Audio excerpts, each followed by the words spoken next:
है आपका आपके अपने चैनल डेली स्टडी रूटीन में। दोस्तों, हर बार की तरह एक और नया नोटिफिकेशन आया है जो कि आपके लिए निकल के आया है राजस्थान उच्च न्यायालय जोधपुर से। दोस्तों, जोधपुर हाई कोर्ट में वैकेंसी निकली है स्टेनोग्राफ़र की, और अच्छी खासी वैकेंसी मैं कहूँगा निकली हुई हैं, और जो कि ग्रेड 2 और ग्रेड 3 दोनों की वैकेंसी हैं। इसके बारे में अपन बात करेंगे पूरा कि इसमें कितनी वैकेंसी है, किस किस कैटेगरी की, क्या एज ग्रुप है, क्या फ़ीस मांगी गई है, क्या सिलेक्शन प्रोसीजर है, सबके बारे में बात करेंगे। और नोटिफिकेशन आप लोगों के सामने आ ही चुका है। दोस्तों, अगर आपको अच्छा लगे तो इस चैनल को लाइक करना, शेयर करना और सब्सक्राइब करना मत भूलिएगा। शुरू करते हैं दोस्तों। नोटिफिकेशन है स्टेनोग्राफर ग्रेड 2, जिसे बोलते हैं आशुलिपिक ग्रेड 2 और 3 के लिए। दोस्तों, ग्रेड 2 हिंदी के लिए निकली हुई है और ग्रेड 3 हिंदी और इंग्लिश दोनों के लिए निकली हुई है। तो सबसे पहले की बात करते हैं कि इसकी वैकेंसी कितनी है। तो इसकी जो टोटल वैकेंसी है दोस्तों, 277 टोटल वैकेंसी निकली हुई है, 277। और ये कैसे कैसे हैं, कहाँ कहाँ पे कितनी कितनी वैकेंसी हैं, किस किस कैटेगरी के लिए कितनी है, उस सब के बारे में बात कर लेते हैं। दोस्तों, मैं आपको एक एक करके सारा दिखाता रहता हूँ। दोस्तों, ये वैकेंसी है, आप लोग देख सकते हैं।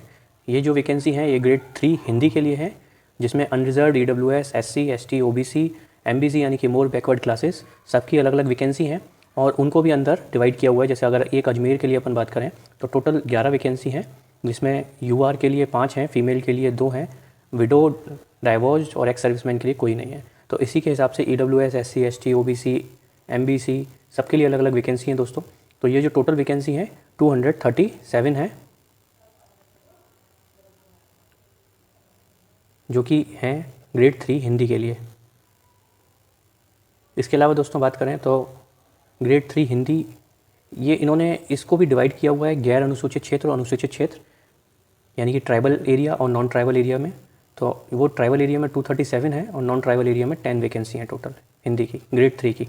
इसके अलावा दोस्तों बात करें कि ग्रेड 3 इंग्लिश में टोटल कितनी वैकेंसी हैं, तो टोटल 16 वैकेंसी हैं, जो कि गैर अनुसूचित क्षेत्र में है, और अनुसूचित क्षेत्र में टोटल 3 वैकेंसी हैं इंग्लिश की, ग्रेड 3 की।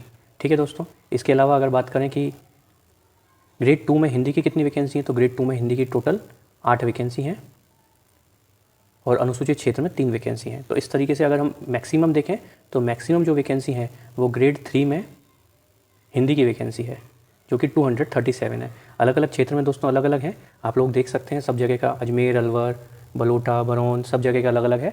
ये जो वैकेंसी का जो PDF है ये मैं टेलीग्राम चैनल पे अपलोड कर दूंगा, आप लोग वहाँ से डाउनलोड कर लीजिएगा।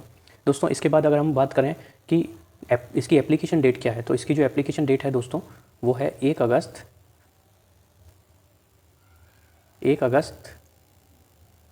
से ये फॉर्म स्टार्ट हो जाएंगे, और जो लास्ट डेट है आपकी वो 30 अगस्त, यानी कि 30 दिन का आपके पास टाइम है टोटल। 1 अगस्त से 30 अगस्त तक इसको भर सकते हैं। ये दोस्तों एप्लीकेशन डेट है टोटल, ये आप भर सकते हैं इसको ऑनलाइन भरने के लिए। इसके बाद दोस्तों बात करते हैं कि इसकी फ़ीस कितनी है। तो इसकी जो फ़ीस है दोस्तों, जो जनरल और अदर स्टेट के लोग हैं दोस्तों उसके लिए 700 रुपीज़ फ़ीस है, जो OBC और EWS हैं उसके लिए 550 है, और जो SC, ST और PH हैं उसके लिए 450 रुपये फ़ीस है। ठीक है, तो अदर स्टेट के आप कोई भी कैटेगरी के हों तो आपको 700 रुपीज़ फ़ी पे करनी होगी। दोस्तों, अगर एज के लिए बात करें तो 18 साल से 40 साल के लिए एज मांगी हुई है, मैं आपको दिखाता रहता हूँ। ये दोस्तों 18 साल से 40 साल की एज मांगी हुई है। और एज रिलैक्सेशन की अगर बात करें तो SC, ST, OBC और EWS सभी कैटेगरी को 5 ईयर्स का एज रिलैक्सेशन है। साथ में दोस्तों फीमेल्स की बात करें तो फीमेल्स को भी 5 ईयर्स का एज रिलैक्सेशन है, यानी कि अगर कोई फीमेल 1/1/2024 को 40 ईयर्स की है तो उसके बाद भी उसको 5 ईयर्स का एज रिलैक्सेशन मिलेगा, यानी कि टोटल वो 45 ईयर तक की एज का भर सकती है। ठीक है दोस्तों, इसके अलावा अगर एजुकेशन क्वालिफिकेशन की बात करें तो दोस्तों इसमें 10+2 मांगा हुआ है, किसी भी स्ट्रीम से, या तो साइंस हो, कॉमर्स हो। ठीक है दोस्तों, और या फिर साइंस हो या फिर कॉमर्स हो या आर्ट्स हो, किसी भी स्ट्रीम में मांग है 10+2 होना चाहिए आपको हिंदी की नॉलेज होनी चाहिए, राजस्थानी की नॉलेज होनी चाहिए, साथ में आपको O लेवल होना चाहिए, या फिर हायर लेवल सर्टिफिकेट होना चाहिए TOEIC से कोई सा भी, या फिर इसके अलावा कोई कंप्यूटर एप्लीकेशन में आपका कोई कोर्स किया हो, कोई software computer operator and programming का कोई कोर्स हो, data preparation and computer software का हो, तो कोई भी सर्टिफिकेट आपका चलेगा। इसके अलावा डिप्लोमा हो आपका कंप्यूटर साइंस में, या फिर कंप्यूटर साइंस एंड इंजीनियरिंग में हो, तो ये कोई भी आपका चलेगा। ठीक है दोस्तों, ये आप देख सकते हैं। इसके बाद अगर हम बात करें तो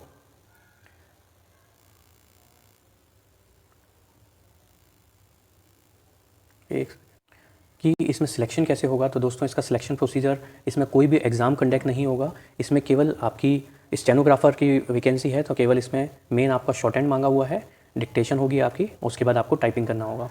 तो देख लेते हैं इसमें जो ग्रुप ए है और बी है। तो ग्रुप ए हिंदी वालों के लिए है, ग्रुप ए इंग्लिश वालों के लिए है, ग्रुप बी हिंदी वालों के लिए है। तो ग्रुप ए में क्या होगा, यानी कि जो इंग्लिश वाले हैं उनकी डिक्टेशन बोली जाएगी पहले 6 मिनट 80 वर्ड पर मिनट की स्पीड से, और उसके बाद उसे आपको टाइप करना है। 1 घंटे 50 मिनट्स का आपको टाइम दिया जाएगा और इसके आपको टोटल 100 मार्क्स दिए जाएंगे दोस्तों, ठीक है। सेम चीज़ दोस्तों हिंदी वालों के लिए रहेगी, पहले डिक्टेशन होगी 6 मिनट की 70 वर्ड पर मिनट से, और इसके बाद उसमें कंप्यूटर टाइपिंग करनी होगी आपको, जिसके लिए आपको 50 मिनट्स मिलेंगे, और उसके बाद उसमें जो एग्ज़ाम होगा वो 100 मार्क्स का होगा, ठीक है। अगर ग्रुप सी की बात करें तो ये दोनों के लिए होगा दोस्तों। उसमें स्पीड टेस्ट होगा सबसे पहला, जो कि कंप्यूटर टाइपिंग का टेस्ट होगा, जो कि 50 मार्क्स का होगा। 20 नंबर मिनिमम लाने हैं आपको SC ST और PH के लिए, और अदर्स के लिए 22.5 नंबर लाने मिनिमम ज़रूरी है स्पीड टेस्ट में। इसके बाद दोस्तों अगला 10 मिनट का जो एग्ज़ाम होगा वो होगा एफिशिएंसी टेस्ट। ये देखिए एफिशिएंसी टेस्ट, जो कि 50 नंबर का होगा, और 20 नंबर इसमें भी लाने ज़रूरी हैं SC ST वालों के लिए और PH के लिए, और अदर्स के लिए 22.5 लाने ज़रूरी हैं। यानी कि दोस्तों इस तरह से दोनों के लिए, ग्रुप ए और बी वालों के लिए 100 मार्क्स का तो सबसे पहले डिक्टेशन और उसको कंप्यूटर टाइपिंग होगी, फिर उसके बाद 50 मार्क्स में कंप्यूटर स्पीड टेस्ट और एफिशिएंसी टेस्ट होगा, यानी कि टोटल 200 मार्क्स का हो गया। दोस्तों जो डिक्टेशन होगी वो 200 से 250 वर्ड पर मिनट की 200 से 250 वर्ड टोटल बोले जाएंगे आपको। पहले आपको एक ट्रायल बोला जाएगा, और उस ट्रायल के बाद आपको मेन 5 मिनट का गैप देके आपको मेन डिक्टेशन दी जाएगी, और उसके बाद आपको 5 मिनट का गैप देने के बाद कंप्यूटर पे बैठा के उसकी टाइपिंग होगी। दोस्तों अगर एफिशिएंसी की और स्पीड टेस्ट की बात करें तो स्पीड टेस्ट में मेनली तो आपको टाइप किया जाएगा, हिंदी वालों के लिए कृतिदेव में करना होगा, और इंग्लिश वालों को कैलिब्री में टाइप करना होगा, और 8000 की डिप्रेशन पर आवर की स्पीड आपकी होनी चाहिए। और अगर एफिशिएंसी टेस्ट की बात करें तो दोस्तों इसमें आपका टेस्ट होगा जिसमें फॉर्मेटिंग के करके दिखानी होगी, पैराग्राफ होगा, पेज होगा, टेबल बनानी होगी। तो ये सब एक जैसे कह सकते हैं हम MS ऑफिस का एक जो काम होता है वर्ड पे, वो सारा आपको करना होगा, ठीक है दोस्तों। इसके बाद जो अगला प्रोसीजर होगा दोस्तों वो होगा आपका इंटरव्यू। इंटरव्यू सिर्फ एक कहें तो फॉर्मेलिटी है, उसमें सिर्फ ये चेक किया जाएगा कि आप लोग प्रॉपर बोल सकते हैं या नहीं, कहीं ऐसा तो नहीं आप लोग हकलाते हैं और इतना ज़्यादा हकलाते हैं कि आप लोग प्रॉपर आप लोग लिख ही ना पाएँ या प्रॉपर आप बोल ही ना पाएँ, केवल ये चेक किया जाएगा। बाकी और कोई इंटरव्यू का औचित्य नहीं है, ना ही इसका कोई मार्क्स ऐड होंगे। जो आपकी टोटल मेरिट बनेगी वो आपकी इसी 200 मार्क्स में से बनेगी, ठीक है दोस्तों। इसके बाद अगर बात करें तो आपकी जो अगली चीज़ है वो है आपकी सैलरी।